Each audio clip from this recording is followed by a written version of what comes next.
तो dear friends, अब आ जाते हैं हम लोग जो है कि ओल्ड इंग्लिश में। Throughout this period English continue to be the language of everyday speech for the common mass. देखते देखते अब तक के एज में जहाँ तक हम लोग अभी वर्क कर रहे हैं, हम मौजूद हैं, इंग्लिश प्राय जो है कि एक बहुत बड़ी कॉमन मास, एक बहुत बड़ी आबादी द्वारा जो है कि इंग्लिश भाषा बोली जाती है।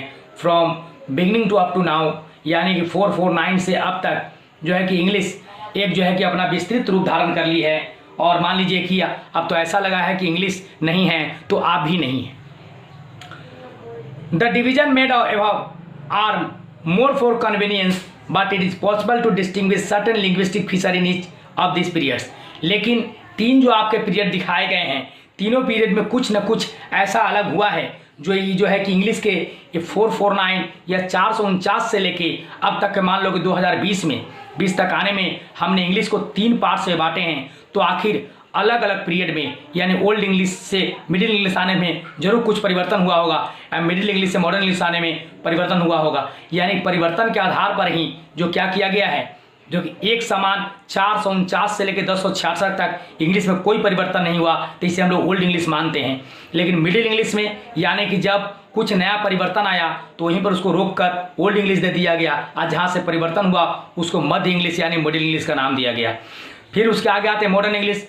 तो 15वीं शताब्दी से इंग्लिश का word, pronunciation, spelling, grammatical structure हर कुछ बिल्कुल जो है कि ऊपर के दोनों ओल्ड इंग्लिश और मिडिल इंग्लिश से बिल्कुल नवीनकरण हो गया, बदल गया। तो जहाँ से ये बदलाव आए, जहाँ से ये परिवर्तन हुआ, उस जो है कि एरा को हम कहते हैं मॉडर्न इंग्लिश। ठीक, तो इसी के आधार पर जो है कि इंग्लिश को 3 पीरियड में बांटा गया है। द OE यानी कि ओल्ड इंग्लिश, द OE मतलब old English period is characterise, उसको विशेषता किया गया है, उसको जो है कि बताया गया है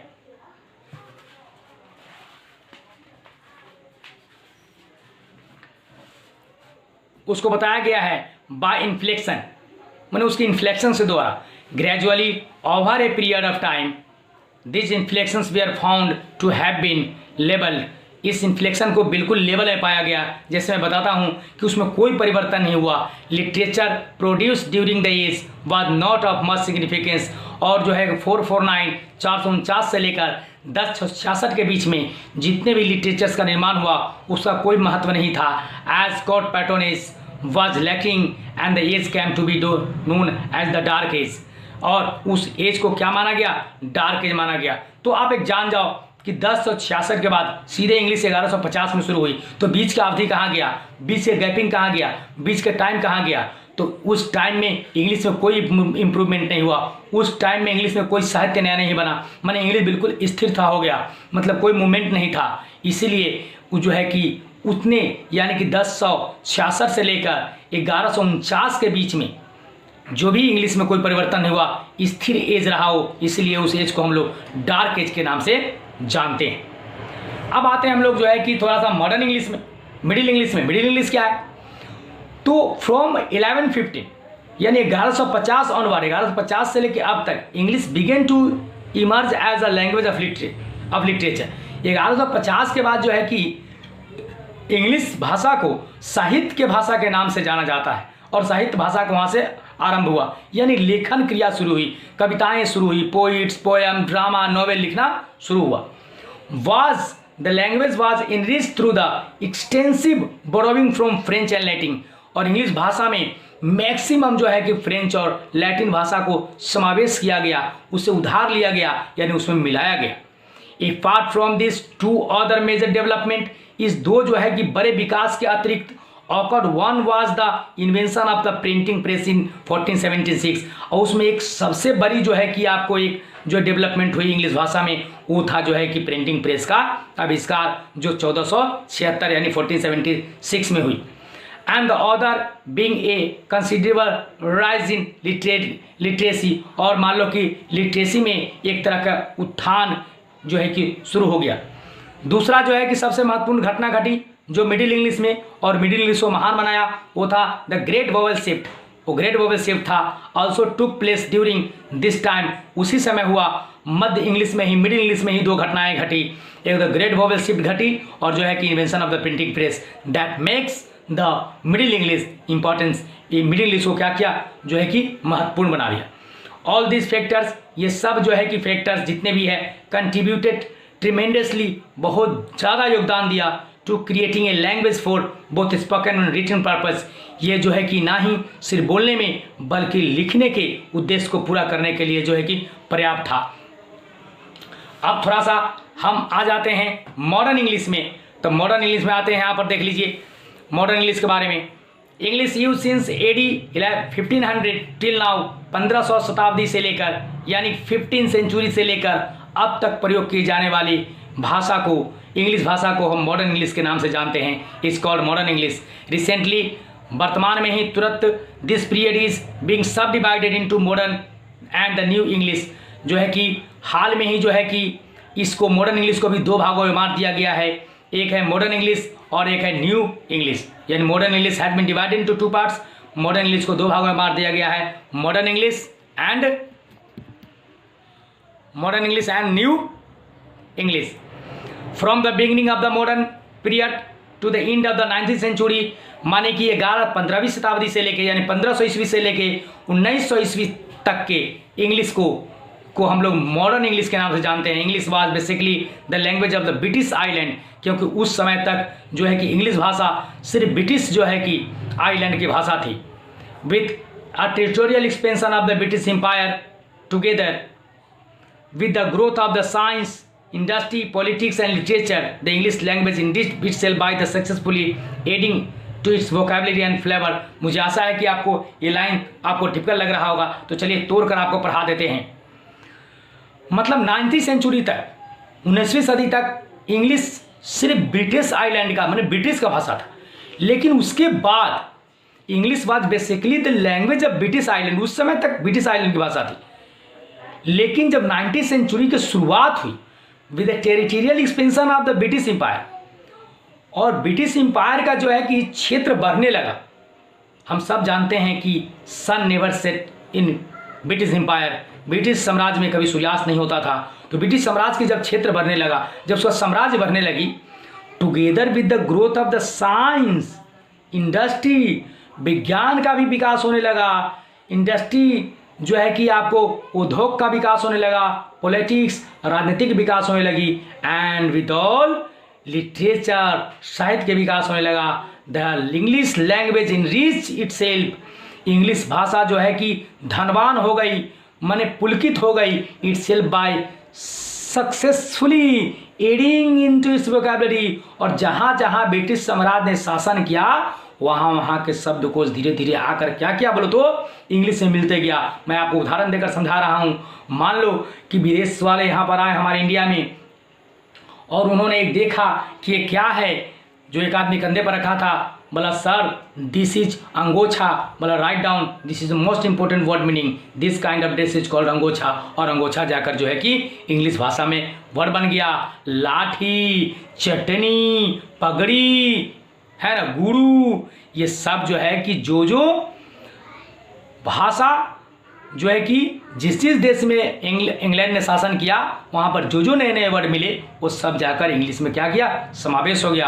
और इंग्लिश की छोटी सी पोटली ऐसे बहुत सारे, जैसे कुछ इंडिया से लिया, कुछ चाइना से लिया, कुछ जापान से लिया, कोई अमेरिका से लिया, कुछ पुर्तगाल से लिया, जितने देश में गया और नए नए चीज़ देखी, वो नए नए शब्दों का समावेश से इंग्लिश आज जो है कि एक बहुत बड़ा जो है कि वोकैबुलरी का एक लाइब्रेरी बन चुका है।